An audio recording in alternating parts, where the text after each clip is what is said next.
Avec Élodie Frégé, Michel Bernier fait partie des nouvelles arrivantes de Masked Singer, la 5e saison de l'émission débutant ce vendredi 14 avril à 21h10 sur TF1.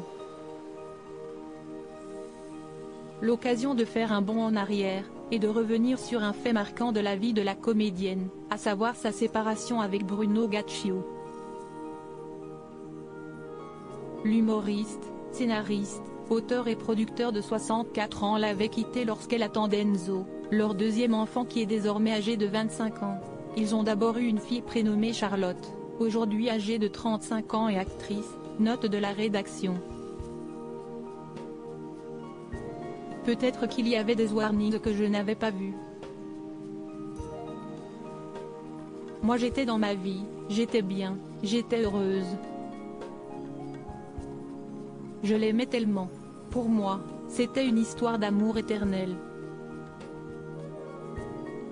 Dans une séparation, tout le monde y laisse des plumes, confiait Michel Bernier à Karine Le Marchand en 2018, lors de son passage dans Une ambition intime. Une émission dans laquelle sa fille Charlotte s'était également exprimée sur cette séparation, et sur la manière dont elle l'avait vécue.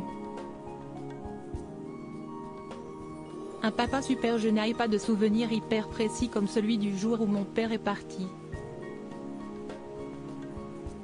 Cette période est assez floue. J'avais 8 ans et demi et si est avec le recul que je me dis qu'elle devait ne pas être bien. Mais je ne me rendais pas compte à quel point cela devait être difficile de se faire larguer enceinte. Si est en grandissant que j'ai pris conscience d'à quel point c'était une période compliquée pour elle. Elle a tout fait pour qu'on ne voit rien. Point. Il fallait surtout que rien ne n'atteigne Enzo.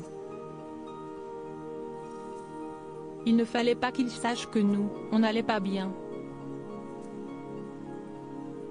Il fallait que lui aille bien, avait ainsi raconté la maman des jumeaux Zoé et Roméo à la présentatrice de L'amour est dans le pré. Malgré cette désillusion, Michel Bernier a toutefois su gérer ses émotions afin de rester en bons termes avec son ex-compagnon.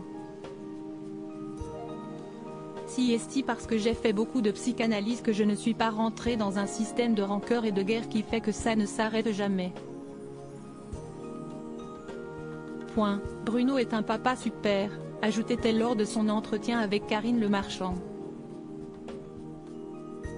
Un an plus tard, et cette fois-ci sur les ondes d'Europe 1, l'ami de Mimi Mati confirmait avoir gardé de très bonnes relations avec lui.